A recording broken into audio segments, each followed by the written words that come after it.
welcome everyone. Welcome to the Hair Wire, the place where you, my friends, get hair smart. I'm your host, Sergio Cardon, alongside with Carrie, Jerry, Bisan, Dipsy, and our good friend, Dr. Ross Kopelman. How you guys are doing today? Good, good. We're excited about this episode today, and we can't wait to hear everything from Dr. Ross. I'm excited to be here. This is going to be a great conversation. Yes, it will. Yes, it will, guys. So today we're going to be talking about hair transplant and all the things that we want to learn about hair transplant. And we know we have a great community in the Intelligent Fluid Support Group. And I know they are very, very, very much in anticipation out of this tremendous interview that we're going to have with Dr. Ross here today. Now, before we start, I want to introduce Dr. Ross. Dr. Ross is a board-certified hair restoration surgeon and co-founder of the Kopelman Hair Restoration with offices in New York City, Palm Beach, Florida, specializing in advanced follicular unit extraction and follicular unit transplantation techniques. He also excels in eyebrows, beard, and non-surgical treatments like PRP therapy for natural, long-lasting results. A graduate from Cornell University, NYU, Tufts University, Dr. Kopelman honed his skills during residency in New York, blending surgical precision with artistic eye for hairlines that enhances confidence without looking done. As co-host of the acclaimed Hair Doctors podcast, he champions patients' education, debunks industry myth, and advocates for personalized care, helping thousands reclaim their look and self-assurance. Doctor, thank you for being here with us. It is a pleasure. What an intro. Okay. Well, I'll tell you one thing that's very important to me: education. And I spend 90% of my time educating patients because I think there's a lot of misinformation out there. So I'm excited to be able to chat with all of you today. Definitely, Doctor. Definitely. It's a great pleasure to have you here with us at the Hair Wire. There's a couple of things that we definitely want to ask you. And considering your expertise as a hair transplant surgeon, and of course, you are very into what in the hair industry is happening. And I know you're very aware of all the things that are going around in social media and stuff. I think that one of the main questions that people want to know is about what are basically the key signs of a strong candidate for hair transplant surgery. You know, who should really be having hair transplant surgery? Okay, well, that's a wonderful question. And there's a lot of things that go into deciding whether you're a good candidate, a great candidate for a hair transplant. Number one, the most important factor is your donor supply.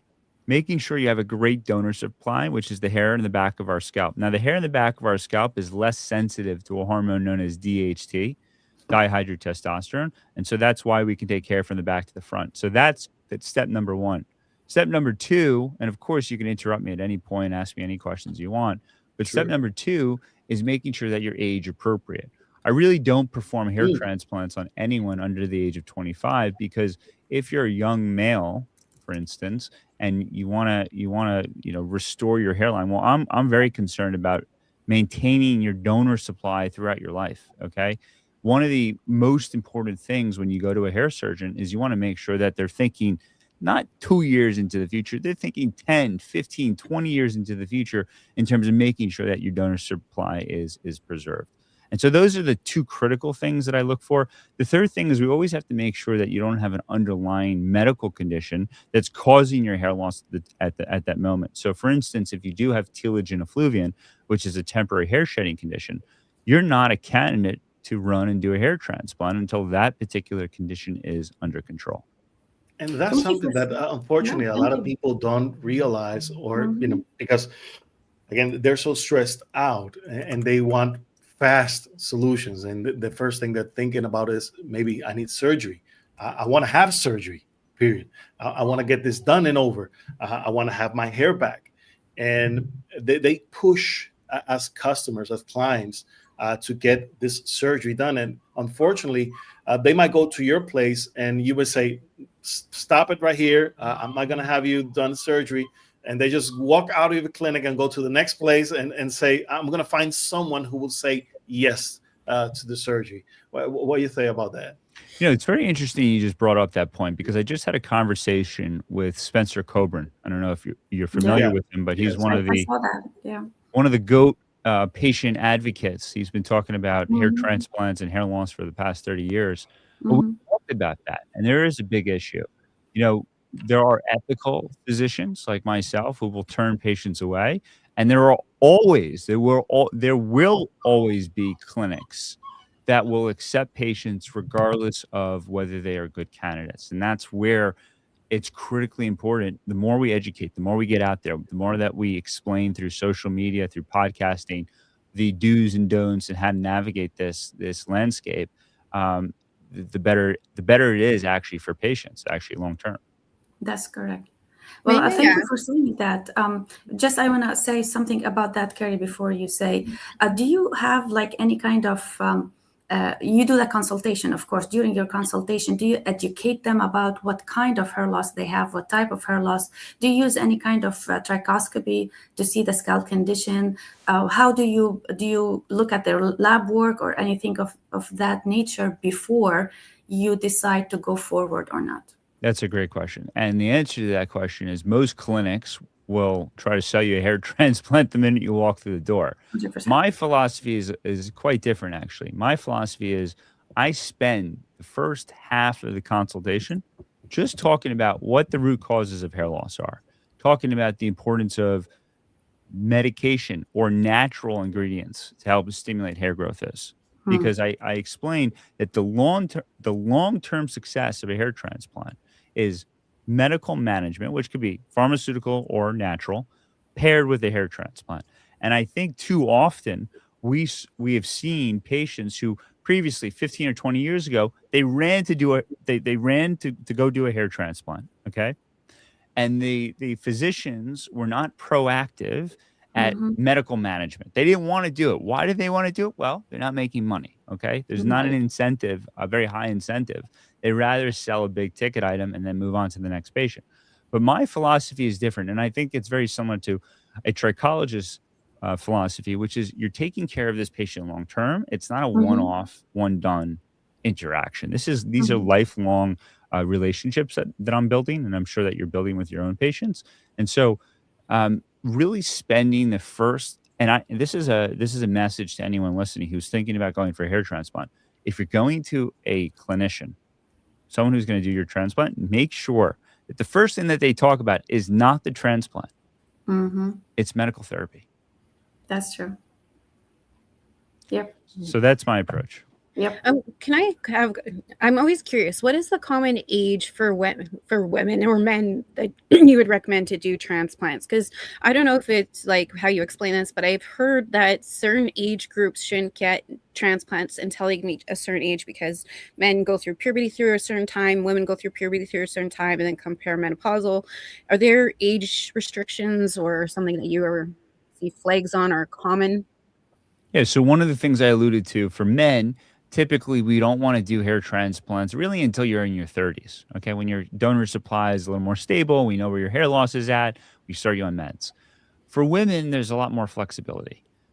So let's say women they might want to lower their hairline. There might be a wide part they want to get rid of. There's more flexibility to do hair transplants at younger ages. Um, and their hair loss is not progressive like it is for men. Men gradually have temporal recessions, as you know, and so it's good to wait until the ideal age is mid 30s. That's when you should really start to think about doing a hair transplant. If you're in your 20s, I'm very cautious about doing a hair transplant for a young guy in their 20s, unless they have a really good donor supply. Mm. Thank you. That's something very powerful right there. When we talk about the donor area, one of the things that most people don't realize is that if they get a bad surgery, that donor area is basically ruined. Yeah. What do we say? What can we say to people? And the importance of choosing the right surgeon whenever they are going through this process. There are too many, especially younger guys, and I keep targeting the men, but Yeah. who are price shopping for the quote unquote the cheapest hair transplant. Yeah. Okay, and there are clinics in the United States that are cheap. There are clinics in Turkey that are cheap. And the Mhm. reality is that you have to recognize that you should go and you should seek out someone who's the most qualified in the space to do your hair transplant because you're less likely to get complications. Everyone gets complications. I know all the top hair surgeons. Every single person gets complications, but you're Yeah. less likely to get complications because my colleagues, myself and my colleagues, we take patient care seriously and we do everything we can to avoid complications. And at the end of the day, if you do have a complication, you want to go to someone who's adept and knows how to manage those complications. I have treated patients who have had poor hair transplants because they were price shopping. Okay. I had a patient who flew from California who had a poor job done of his hairline. I had a patient who went to Turkey, had too much hair extracted on the side of his scalp. The Yeah. biggest thing that I spend time really saying slow down and be cautious is who you go for your hair transplant. You may have to pay more, but paying more is almost a guarantee. And I don't want to say guarantee, but it lowers your risk of getting a poor hair transplant. What is the biggest number of grafts you extracted? So there are different size hair transplants. The average hair transplant in the United States is about, I would say about 2,500 grafts, which is about Yeah. 5,000 hair follicles moved from the back to the front. But I do believe that if you are in your 50s and 60s and you have a stable donor supply, you can take a lot more hair than you think. You can take Okay. 5,000, 6,000 grafts without causing issues to the donor supply. With the That- FUE method. With FUE. With FUT, you can't do that. So there's two different approaches to hair transplants. There's FUT and FUE. FUT historically was the most popular way that we perform hair transplants, but today, about 85 to 90% of hair transplants around the world are performed with FUE, where we take individual hair follicles out from the back of the scalp. One of the downsides to FUT is we're kind of we're flying blind, right? We're taking this strip from the back of the scalp. We don't know how many grafts we're taking out. We're kind of, it's a guessing game until our hair technicians actually divide and cut the follicles. Now, the benefit of an FUT is that you actually get really good grafts. Grafts look healthy. They're handled better. With FUE, there's a higher rate of getting transections. You can lose some follicles as you're extracting hair. But the benefits of an FUE is you can take hair from a wider range of territory. You can also, if you're a male, take hair from the beard and transplant hair underneath the chin to the top of the scalp. So FUE does provide us with more flexibility. I do perform both approaches to hair transplants, but I do lean more heavily on FUE, and I think it's going to continue to be more and more popular as we move forward. But I do think FUT still has a role to play in hair restoration. Okay. So you still do sometimes FUT? Absolutely. Okay. I think FUT is a great approach for women. If you want to take a wide enough hair to make an impact in the front, but there are more advanced techniques now that we do at our practice called non-shave FUE. A non-shave FUE is ideal for a female patient. What female patient wants to shave the back of their scalps? Zero. So we have at our clinic, we do a very advanced approach to extracting hair. Essentially, you don't shave anything. You just raise a certain area and boom, boom, boom, boom, boom. We punch it out, but you don't have to shave anything. And then you don't have to wait 2 or 3 years for your hair to grow back. Yeah. So do you just cut them a little bit so you can extract them? You don't even have to do that. Oh, wow. With the long, it's called the long hair. Long hair FUE. Hair FUE, or you can do direct extraction where it just cuts the hair follicle as it's being taken out. Sorry, I want to just 1 second here. I want to take you back a little bit. Talk to us about the qualification of a hair transplant surgeon so our audience will know what to look for if they want to go or decide to go to find a hair transplant surgeon. Absolutely. So you want to seek out a hair transplant surgeon who, number one, has completed training. Okay, they have to be a doctor, number one. That is critically important, and that's who you want performing your hair transplant, doing the extractions, doing the implantation. Those are critical things. You want to look for a physician that's involved in the societies, the hair restoration societies, who are actively going to conferences and engaging with their colleagues. That's critically important. You can become a hair surgeon from really any specialty. If you have a surgical background, that's a plus. And of course, if you do fellowships in hair restoration and hair transplants. That's important. I've traveled around the globe, and I've trained with colleagues of mine who are some of the top in the world, from Guatemala to Brazil to Israel. And so I'm very lucky because I'm constantly learning the most advanced techniques, and that's essentially what you want. You want to go to a physician who is pushing the limits in terms of their capabilities, their skill sets. You want them to always be advancing, because at the end of the day, it's all about getting better results. 100%. 100%. You want to say something, Carrie? No, this is also fascinating. Yes. So I wanted to jump in, piggyback on what you just said, Dr. Russ, because we know there are many clinics that their physicians are not the ones who are performing the hair transplant surgery, that they have a group of technicians that do the surgery for them. And although many of these technicians are highly skilled persons, what is your opinion on this subject? So the first thing that you have to understand is that a hair transplant is a team-based sport, okay? There are many individuals, many medical professionals that need to be involved to do a hair transplant. When we do hair transplants at our practice, about 5 to 6 people involved in your hair transplant from 7 in the morning till 4 or 5 o'clock in the afternoon. It's a tremendously long day. So the parts of the surgery that I'm responsible for are, of course, hair design. That's critical. That is the art of the hair transplant. So spending a solid 45 minutes in the morning, designing the hairline, making the incisional sites, everything, that's what I do. Extracting hair is also what I do. And what is the role of the hair technicians? Well, they are there to kind of harvest the hair that's being plucked out from the back of the scalp with the surgical instrument that I use, and then dissect it underneath a microscope, and they're there to also plant. So hair technicians are not supposed to be doing surgery, and that's essentially what my philosophy is. It really should be the surgeon who's doing all of the extractions, because this is a surgical procedure, and ultimately it's the doctor that should be doing the surgery. 100%. Amen to that. And I want to applaud you about that, and I want to actually highlight something that we were talking off stage before we came on live, that you are interested in the trichology world. Please, absolutely, talk to us about that. I think, look, the trichologists have a big role to play, because, for instance, we know that dermatologists who see a lot of skin are also starting to get a lot of inbound interest from patients to help them with their hair loss. But dermatologists are not that good at doing trichoscopy, identifying root causes for hair loss. And so having a trichologist on board, on your team, in a medical practice is always a great idea.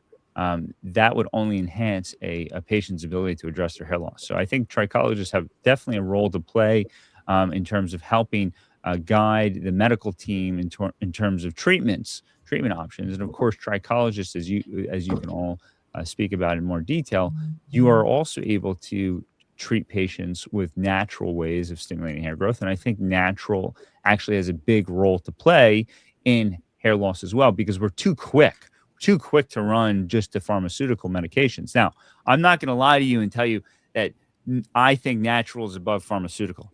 I do think pharmaceutical medications are best tools, but I have seen patients benefit from using rosemary oil and saw palmetto and pumpkin seed.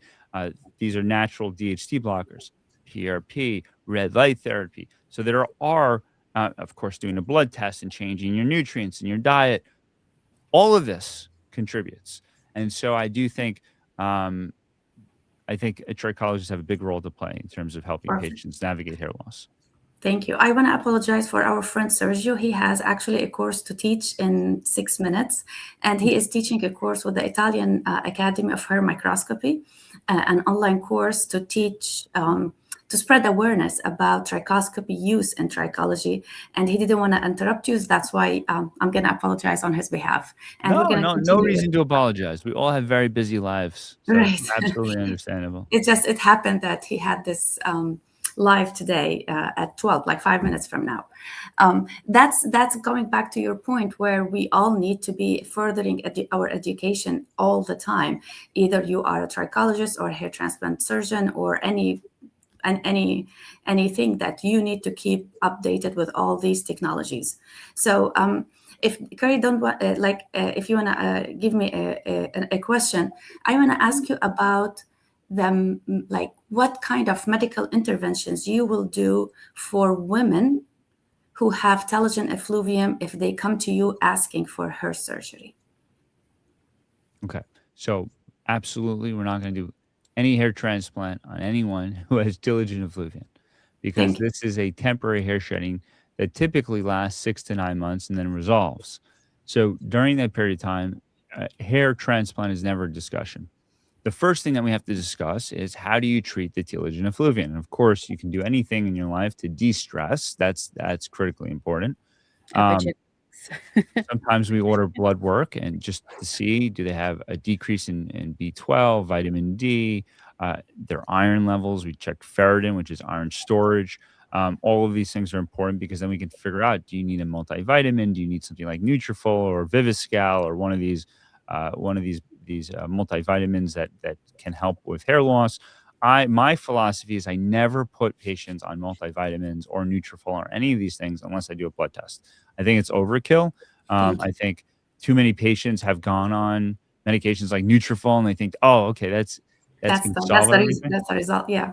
But I see more diarrhea than hair growth. So and liver failure. They actually have a couple of lawsuits for liver failure. Yeah, Nutrafol will never endorse me. And I know that for a fact. So, but that's okay, because at the end of the day, we have a responsibility to tell the truth and educate our patients and put our opinion down. Okay. Because maybe my opinion will change in the future, but this is what my stance is at the moment. But some of the other treatments that I do find important are, I do find putting women on DHT blockers like dutasteride or finasteride do help with the telogen effluvium. Typically with the telogen effluvium, I also see androgenetic alopecia. So it's kind of a combo. And then minoxidil. I like minoxidil because it thickens the hair. It slows down the shedding. But of course, there are patients that don't want to be on pharmaceutical medications. Right. So I try rosemary oil and pumpkin seed and saw palmetto. And it is so nice that you're actually saying that, because I don't hear that sentence from any doctor. Really? They never talk about natural? Zero. Interesting. They always oral we minoxidil. were taught it in our program, but we were never, nobody talks about it aside from in school. Yes. Yeah.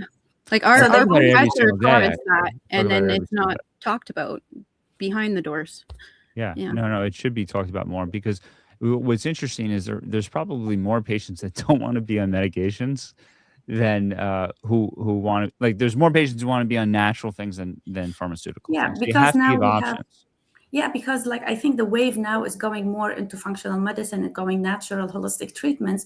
People are more aware about like the side effects of pharmaceuticals, and they're more educated. And as you said, like you have a TikTok channel that you educate people about hair loss. So people are more aware about hair loss, and most of them are seeking more natural solutions. But since we have you with us, I want you to talk to our telogen effluvium people, especially this group, because they always ask about oral minoxidil, spironolactone. I love topical minoxidil. I don't have a problem with that. But what about the oral one and the spironolactone and the finasteride and all of that? Can you tell us about what are the best candidates? And we know pharmaceuticals do side effects. So what we can do about that? So one thing I will say is I appreciate when a trichologist recognizes that it's not just natural that's going to address hair loss. Just like I have to acknowledge also that it's not always going to be pharmaceutical as an option. It's a balance. So, I'm in the camp that it's okay to put premenopausal women on dutasteride or finasteride, as long as they're aware that they have to stop 3 months before a planned pregnancy. My patients, I believe, are well educated. Say that premenopausal woman? Premenopausal, like you're planning a pregnancy in the future. Okay. Most dermatologists do not put women on finasteride or dutasteride, and a lot of hair surgeons don't. But I do feel very comfortable doing that. And I have premenopausal women on these medications, but they know that they have to stop these medications 3 months before a planned pregnancy. Okay. I see. So that I find to be effective. And And that's important because DHT is a contributor. I do think it has some role to play in the telogen effluvium and slowing the telogen effluvium down as well. And then minoxidil, I like oral over topical for a reason. You're going to miss a spot with topical. Okay. And if you're going to use topical minoxidil, I like foam versus liquid because it doesn't have propylene glycol in it. Propylene glycol from the liquid minoxidil can be very irritating to the scalp. Women, you can buy, I have the bottle right here. Women can buy men's Rogaine. Okay. There's no, and it's so 5%. interesting. On this bottle, it actually says, do not use if you're a woman. Okay. Yeah, that's the 5%. Which is bullshit. Okay. So there's a pink tax, right? Pink tax is that the bottle's pink and they charge $2 or $3 more. So there's no reason to do that. So you can absolutely use men's Rogaine, and you don't have to use this twice a day, even though the bottle says recommended twice a day, because the half-life of this is 18 hours. Right. So once a day is adequate, and that way you can use it longer. They want you to use it twice a day so you get through the bottle faster. But so that's topical, but I like oral because you don't miss a spot on the scalp, and that's essentially what my pharmaceutical approach is. If they don't want to do pharmaceutical and they have telogen effluvium, and by the way, we have to break it down. For instance, like if the patient has a postpartum hair loss, which is a telogen effluvium, right? They just delivered a child. They can't use any pharmaceutical. So we have to use natural things. Red light therapy, possibly PRP, maybe a little microneedling. There's a combination of things that we could be using naturally. Rosemary oil. So that's, I really try to customize based upon the patient that comes in, and I always give them the options. Do you see a lot of low blood pressure, a side effect of the oral minoxidil in women in your clinic? Not really. Rarely do I see that. And the other thing is, we microdose the drug. So the drug gets cut in half. Women take 1.25 milligrams. 1.5. I hope you're okay, Carrie. 1.25 milligrams. I always say take it with a half a glass of water. You can be on blood pressure medications and take minoxidil. And there was a study done that looked at patients who are on blood pressure medications with oral minoxidil, and there was no significant change in blood pressure. So I rarely see that. The side effects that I see from minoxidil are the following. I have seen for women don't want unwanted hair growth, right? They don't want to get beach fuzz and stuff like that. But it doesn't happen to most of my patients, okay? So that's number one. Number two, I would say headaches and migraines are the more common side effect, though these side effects are not common. That would be a reason that you couldn't take the medication. And only one time, and this has only happened to one patient of mine, a female patient who put on weight. And she put on like 2 or 3 pounds, but she had so much hair growth that she didn't know what to do. It was a conflict. So, yeah. So it was a water retention problem, or probably a little water retention. They gave her some weight gain. Yeah. Okay. I'm curious, where you're located in New York area? So I have an office in New York City, and in Palm Beach, Florida. So I go back and forth from these 2 different locations. I'm curious because I'm in Northern Alberta, Edmonton. I'm also between Edmonton and Calgary, where the biometric pressure is quite high, and especially with weather changes, we commonly get migraines, inflammation, headaches. Would you say finasteride and say somebody with an area with higher biometric pressure would be an issue? Because I know a lot of medications we do monitor in this area because of that. I'm just curious, like, what your take on that, because I do see so many clients and they always ask me about finasteride, and I have one that has had heart palpitations. From but I'm wondering from minoxidil. She took oral. They're trying to balance it out between the oral minoxidil and the finasteride. I've never seen headaches from finasteride or dutasteride. I've never seen heart palpitations from finasteride or dutasteride. I've seen from minoxidil. Okay. That's a more common side effect from minoxidil. And that's, by the way, one of the reasons why I am so against these dual pills that are like a finasteride minoxidil. It's supposed to be there for improving convenience to both male and female patients. But the reality is, some patients are going to be more sensitive to one of the medications versus the other. So, yeah. And you will not know which one is. Yeah. So it's what about spironolactone? Right. Excuse me? What about the spironolactone?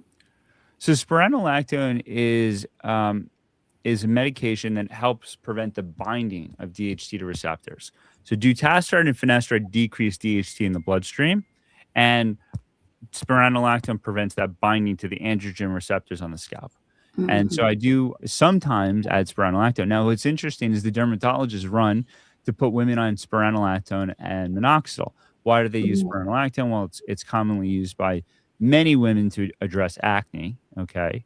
It doesn't have the same teratogenic issues that dutasteride and finasteride does. And so they just feel safer prescribing it. But is it more effective than putting a female patient on dutasteride or finasteride? No, it's not. And at the end of the day, the reality is women know one thing. What do they know when they're planning a pregnancy? You have to be off of everything. So, we live in a world where people I like to believe my patients are educated. So as long as they're warned, they're told multiple times, they pay attention to these things. So I feel confident putting female patients on dutasteride or finasteride at younger ages than would typically would go on these medications. Okay. And what about men? Would you put them, what age will be that? So men are interesting because men are afraid about getting erectile dysfunction. And what's interesting is 1 out of 100 men will get a decrease in sex drive. But that has to be broken down into psychological, which is a portion of that. Another portion of that is you have an erectile dysfunction. And then, there's a couple of men that actually come in with a decrease in sex drive. What was never reported in the original study for finasteride, because the FDA did not classify this as a side effect, is that 1 out of 10 men have increased sex drive. Okay, they actually have increased sex drive. It's never spoken about. Oh, I never heard it before. You never heard about it. It was never in the original study. Because what happens is you're converting testosterone to DHT. You block that conversion, guess what? Testosterone goes up. And that would happen with natural things as well. So palmetto, pumpkin seed, possibly. Yeah, it would increase it. For 1 out of 10 men, there might be an increase in sex drive. Most men have no change. So what do I do for those men who are worried about the sexual drives?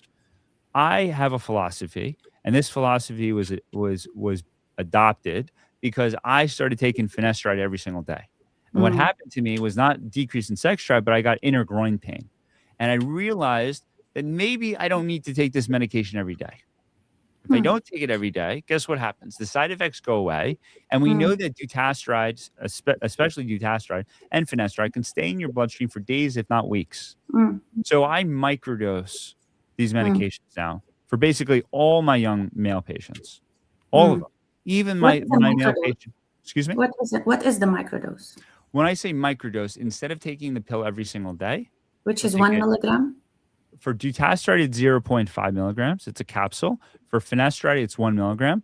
Instead of taking it every single day, I'll have them take it 3 days a week or 5 days a week, 3 to 5 days a week. And I do that, and I see really nice benefits. And I also have them use a topical dutasteride. Why topical dutasteride? Because it's a much larger molecule than finasteride. And so when you apply it to your scalp, it could stay on your scalp for many days. It's a larger molecule. It doesn't break down as easily. So I parlay that with a topical, and that way my patients' side effects are almost zero. Like compared to other practices, where other practices run and they say, put you on a full day course. But I'll tell you something other interesting. I have heard of many patients who've taken saw palmetto and these other natural DHT blockers, and you can still get side effects from these medications. So natural is not without its side effects. And doesn't healthy exercise too also increase libido to help balance that out? Would that not have any? Yeah, of course. benefits? Good sleep, like good sleep. relationships, like decrease in It's more depression. psychological. It's a holistic, as you know. I mean, this is what we all talk about all day long. Hair loss is holistic. It's epigenetics. It's a mix of everything. Absolutely. Epigenetics, yes, 100%. So now, before our time goes fast, I want you to talk to us about biopsies. Our 13,000 members in our group, that we will post this link afterwards. Unfortunately, we cannot go live on our group. That's why we will be posting it later. Every other day, we have a person who's asking about biopsies. Every other day. If we had a dime. Yes, please explain that to us in details. Who is a candidate for a biopsy? Why a dermatologist or a hair transplant surgeon would necessarily do a biopsy, and what will come out of a biopsy, and how can we avoid it if necessary? Okay. Well, one of the things that we've discussed in the past is that dermatologists love biopsies. Okay, they have a predilection. They have a desire to do a biopsy. Why? It has a lot to do with skin cancer. Okay, so when they see hair loss issues, they're going to run to a biopsy. They need to go to a pathologist to confirm. But the reality is, if you're seeing hair loss like I see hair loss every single day, there are classic signs, both from a trichoscopy standpoint and from a medical history standpoint, where you can clearly identify hair loss issues without needing to do a biopsy. And so I rarely, if ever, do a biopsy on any patient that has telogen effluvian, androgenetic alopecia.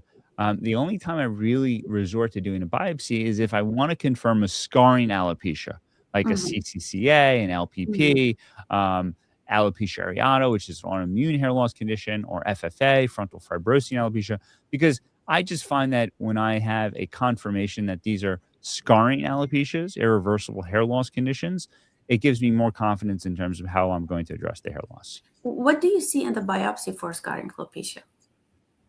What are you going to see? Well, it depends on what the condition is. But you're going to see perifollicular fibrosis. You're going to see areas where hair follicles have kind of the actual area has closed up. And so there's different things that we identify when we do a biopsy to confirm exactly what the particular condition is. But for telogen effluvian, androgenetic alopecia, I don't find it necessary. Yeah. There's actually, it may cause harm more than actually be effective, right? The only benefit is to give the patient peace of mind, right? Right. It's to give the patient peace of mind. So if you want to do that, if you're really puzzled and you're not sure, yes, you can run off to do that. But most of the time, we can identify telogen effluvian, androgenetic alopecia, and even some of these scarring alopecias without doing a biopsy. If you're really good at doing trichoscopy, as you know, you can identify these hair loss conditions. That's what I was about to say. And how frequently do you get proven wrong with a biopsy? I'll ask that back to you. Like you've diagnosed alopecia areata many times. Like how many has a biopsy ever proven you wrong? No. So then why all the get a biopsy? biopsies that I see is they have inflammation. And actually, I never saw a biopsy. Like I do have this year only, I have 3 alopecia areata clients, only this year. And 3 of them went to a dermatologist and they got a biopsy. And all the biopsy says it's inflammation, but the dermatologist, since it's rounded patches, says it is alopecia areata. So I don't know if actually it is active or not active. They didn't even specify that. Well, that's one of the other benefits of doing a biopsy. It helps us identify whether the condition is active or not active. Exactly. And then that's one of the reasons, for instance, like when I have patients come with classic alopecia areata and they're curious about whether they should do a hair transplant or not. I want to know if it's burnt out or not. Correct. Same with FFA. I agree with you. If you want to do a hair transplant, I agree with you 100%. You want to make sure it is not active so you can do your hair transplant safely. And but I was going to say one other thing. I do find it important to do a biopsy in Black patients, female Black patients, because there's multifactorial reasons why they're experiencing hair loss. And sometimes you don't know, there's also an LPP and a CCCA, and there's some, so there's multiple issues, multiple modalities. And I do think more commonly I do biopsy Black female patients than other patients. 100%. And I did work also on 2 Black ladies who have scarring, CCA. And they went to dermatologists. With all due respect, they did all these cortisone shots for many, many, many years. It did not, the hair did not come back. And actually one of them, the hair came back temporarily and then she shed back again because they didn't address the root cause.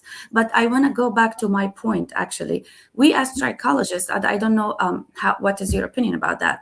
We look at a trichoscope and we are trained to know the perifollicular scaling. We're trained to see if it is active alopecia areata or not, actually. I'm sure we're not doctors for you. You need a proof to see if it's inactive for you to do a hair transplant safely. But for us, we can actually know if it's if an active alopecia areata or is not active alopecia areata. We can identify LPP. We can identify FFA. So we are trained to do that. My question to you, how much you think hair transplant surgeons has to invest in education in trichoscopy for themselves? Oh, a lot more. I think more trichoscopy needs to be done. The reality is that hair transplant surgeons want to do surgery. Right. They They don't don't have want to. time They to don't do want to all be of that. diagnosing, treating these hair loss conditions. In fact, I have colleagues who, if they see these autoimmune conditions, these scarring alopecias, they don't want to treat them. They refer them out. Okay. My practice is different. I am very comprehensive. I want to be able to. Half of my practice, I want it to be a medical hair loss practice, and half I want it to be surgical. And I think that is a unique mix because it allows us to identify and guide patients, in my opinion, better. If the more enmeshed they are, the better it is in terms of getting results. The other interesting thing is in terms of what I do is because I podcast and I interview other colleagues of mine. Like I've interviewed the top expert in FFA in the world from Yes. Spain. Like that increases my ability to give back to my patients, and that's why I love having these types of conversations. We appreciate that a lot, Dr. Ross, and really because hair transplants, okay, let me say that in a very nice way. Dermatologists, especially dermatologists, don't like us much. They think we're, they don't take us seriously in a way. We do have a lot of dermatologists, though, that have taken the same trichology program that we have. Right. So there are those that we do love and that love us, but there's some that, Yes. Yeah. You tell me that because you are very progressive in your thought process. Tell our audience how important it is to have a trichologist in your practice as a hair transplant surgeon, and would you advocate to have a trichologist in dermatology practices as well? So I'm going to answer this in a very interesting way that you're not going to expect. Go ahead. Some of the most followed individuals on social, on TikTok, on Instagram, on YouTube, believe it or not, who are talking about hair are trichologists. Okay. Yes. They're not dermatologists. They're trichologists. They're only talking about hair. They're talking about things that dermatologists think, well, they're kind of on the periphery of importance, right? Everyone at the end of the day is going to focus on where they think they're going to make the most money, right? So their focus is not on guiding patients about what shampoo to use or how often to wash their hair.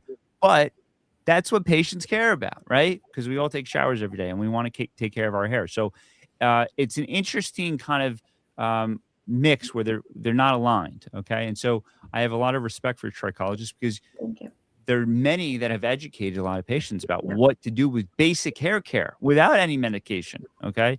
I have the reason why we do that. Yes. Because people don't take trichology seriously. They don't know what trichology is. So we as a trichology industry, the leaders of this industry, we put so much work toward educating people like, hey, we exist. We know how to do these things. Absolutely. Yeah. You know what I say? There's a place for all of us. So, like, for example, a cosmetologist knows how to nurture the hair that's grown. They take care of it. They make sure it stays healthy so it grows and doesn't break.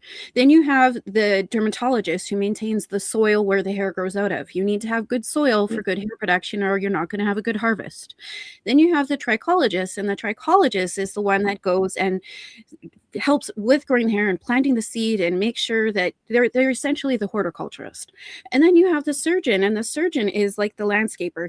They are the one that go and make sure that everything is producing the way it should, or having to transplant things where they could to where they're going to prosper.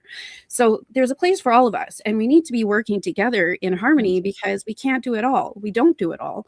And so there's a place for all of us. In trichology, we're trying to bridge that gap, is bring us all together.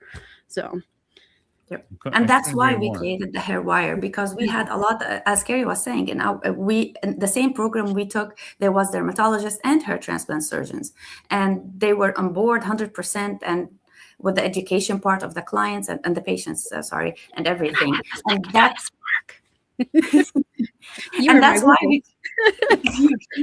and that's why we created the hair wire. We created it so we can spread awareness, and also depending on the case, we can't solve every case. Like we need hair transplant surgeon, and like as if it's like our our back, like somebody on our back to like go back. It's like, I do have an FFA case and I can't really help this person. Can you do that? Because as you said, FFA, all these scarring alopecia, they need medical intervention at some point. So this is when you guys will. It's about collaboration. I think the whole stack matters from the 100%. bottom up. Yeah, absolutely. So yeah, incorporating a trichologist into a practice, I think, is a good step forward, especially if you're a dermatology practice and you want to treat hair loss and you don't have a lot of experience. Having a trichologist on board, I think, is absolutely good. Is absolutely a natural step forward. Yeah, Yeah, we need more dermatologists round have tables to- with all of us. Round Right. tables. Round tables. Yeah, I agree. And dermatologists have only 15 minutes with you. They're going to solve your hair loss problem in 15 minutes if they are paid Look, by you. we give a lot of credit to the trichologists because they've helped us identify hair loss conditions, right? They're the ones that have pushed the field forward in terms of trichoscopy. So Yes. Yeah, thank you we for have to saying that. remember where we've developed some of those skill sets from. Absolutely.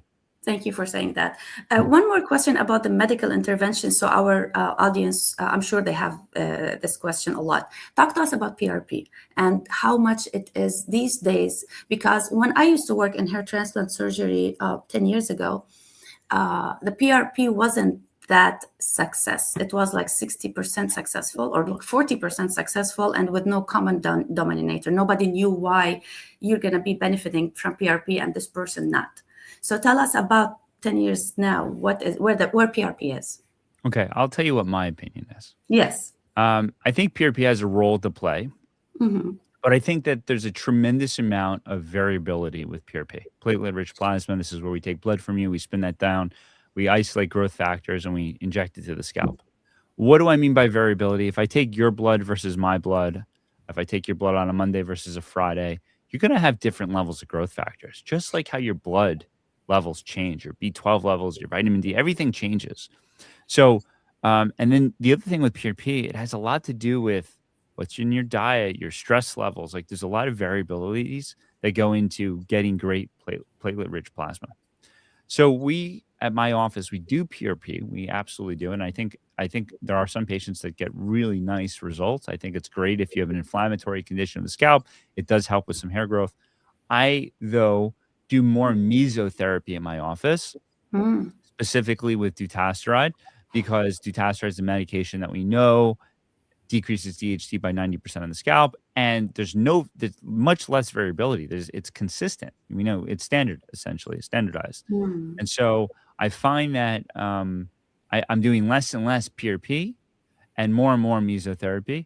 And I also think there's something else to think about, which is exosomes, because exosomes from umbilical cords that are tested and they're from like a really good source, there's less variability there too as well, because you know exactly what you're injecting. You know how many So with PRP, I think what happened was, you may not like this answer.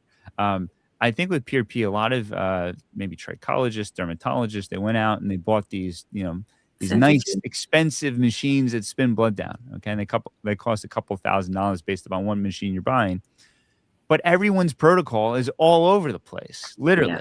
Okay. Yeah. How many RPMs it spins and how they're injecting it and like what's their pre-plan versus their post-plan, how many injections you have to do, it's all over the place. There's no standardization. And the technique too, how you're injecting it. How you're injecting it. Are you using meso needles? Are you injecting it too deep? So I know that I'm not saying that PRP doesn't have a role to play. I think it's a great option if you're someone who doesn't want to use any pharmaceutical medications. But I've over time just felt like it's not as impactful as other options. So, I've been telling people with PRP because if you don't have the nutrients in the blood to use for the PRP treatment, it's going to be non-beneficial. However, and usually if you're losing your hair, it's because you're depleted in something, you're malnourished in something. So figuring out doing the blood work to make sure you're a candidate in the first place. So yes, like you may be a candidate, you may not be, but nobody's actually discovering if they actually are a candidate first to have platelet-rich nutrients. And we don't know. We really don't know. Even if you get a blood test, we don't know if you're going to get great PRP. That's reality. It's kind of like we're in the dark in terms of, especially there's no for test women. to say, oh, you have great PRP. Yeah. And I tell them I tell them if they're going to get good results, like save it for when we stop the hair loss and get the hair loss growing, and then use their PRP to stimulate the hair growth. Yes. But until you know what's causing the hair loss, there's no point. Yeah, I don't know if because I'm a lot wrong of saying patients that that. have anxiety and they're scared and they want to do anything they can to really preserve their hair. I think that's really And the story. especially I with do love women with meso. I use mesotherapy because it's right in there. It's jumping right in, and you're already putting in the nutrients in there. Like I'm so happy you said mesotherapy. Yeah, because you can do mesotherapy without pharmaceutical medications. You can do it with, natural things, and you know exactly what you're injecting, whether it's caffeine and stuff like that. So going back to your mesotherapy with the dutasteride, is it like a liquid form of the dutasteride? Yes, it's a liquid form. Well, it's a liquid form. Yes, it is. Well, that's a very interesting idea, actually. And And what was that? the dutasteride, like do mesotherapy with the dutasteride. Oh. Yeah. And then the other reason is dutasteride is a large molecule. So, this helps you're doing microneedling of the scalp, right? Which is going to improve natural blood circulation to the scalp. And you're injecting a larger molecule under the epidermis. And then it stays localized.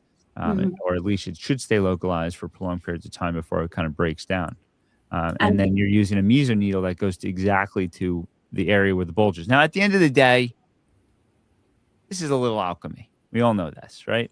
We're just hoping that these things are going to work. But the best thing that we can do, whether you're a trichologist, a dermatologist, a hair transplant surgeon, a hair loss expert, is we can try to take the best things and give that to our patients. That's all we can do. Yeah, 100%, 100%. Do you have any questions, Carrie? No, I want to keep talking though. I definitely want to stay in touch with you. If you want, let's definitely stay in touch. I would love to do more with the Hair Wire.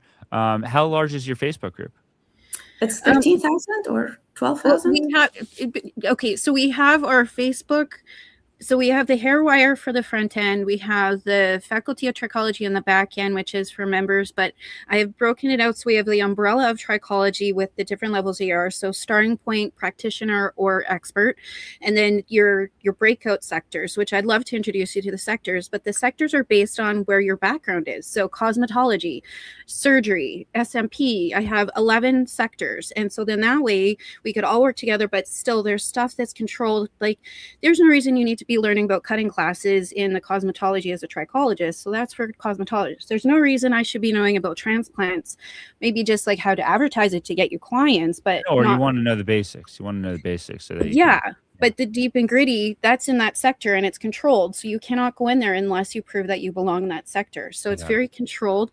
And then with the umbrella, the faculty you've created is so that way we could start doing these roundtables and bringing people together, because we have so many of these conferences, but nobody's talking about their background and expertise and bringing a formal roundtable and talking about the nurturing, the gardening, Well, you get more information from these podcasts sometimes, because when you go to these conferences, it's all about showing off, essentially. Yes. Do you go to ISHRS a lot every year? Yes. Okay. I didn't get to go this year because my grandmother passed away, but I will be in Rio de Janeiro next year. Sorry, I apologize about your loss. Thank you.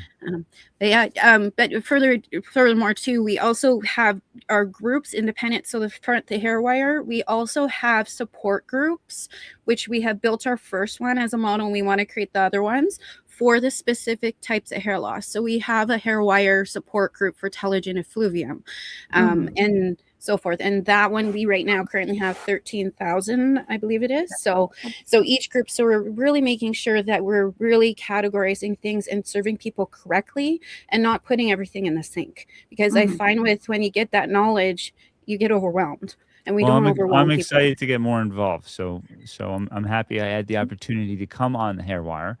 Thank you. And let's keep the conversation going, and hopefully we can do more collaborations. Perfect. I forgot to ask you one more question. Yes. Do you have do you believe SMP will be good for hair transplant surgeries?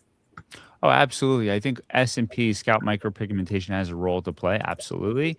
Especially for patients, maybe if they had a poor FUT in the past and do camouflaging, or if they have really like a poor donor supply and they want to cover a certain area of the scalp, I think SMP is an option.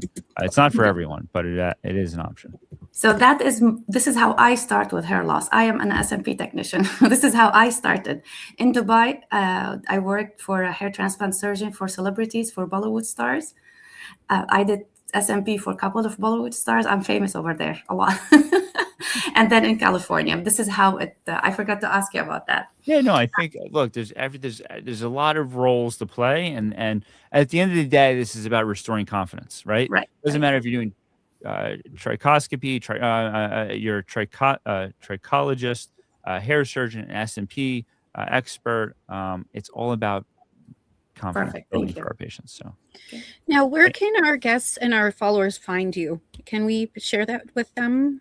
absolutely, yeah, you can find me anytime you type in hair loss, I'll Ah, pop up nice. probably. What is your TikTok channel? So I have 2 TikToks. One is Root MD, which is I believe it's 16,000 members around the world. We talk about hair loss every day. Can you spell it for us so we can put Root, it up for them? ROOT MD. ENVFY. Yeah. And then I have Dr. Kopelman as a separate channel, and then Dr. Ross on Instagram. And then I have an Instagram channel where you just type in Dr. Kopelman. So We I'm need to actually get you a link tree. yeah, my link tree. Dr. Kopelman and Dr. Ross. Dr. Ross is on Instagram. Okay, so I'm going to put this up there for everybody. Mhm. There, can we see that? Oh, no, wrong one. There we go. No, Right not there? Root Envy. No, you got it wrong. See, good thing I MD. said MD, right? MD.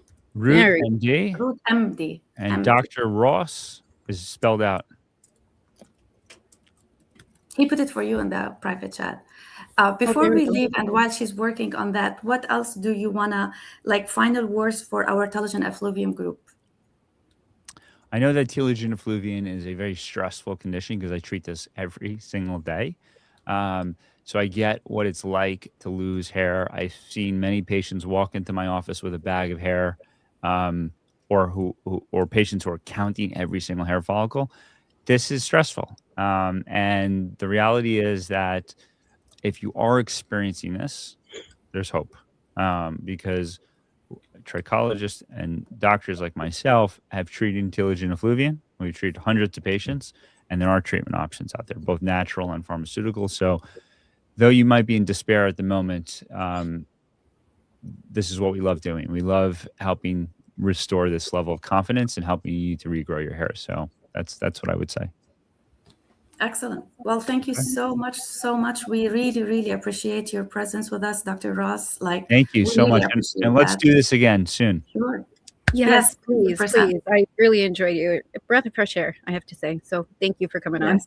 Thank you. Okay. Goodbye. Thank you so much. And until next week, see you. Bye. Nope.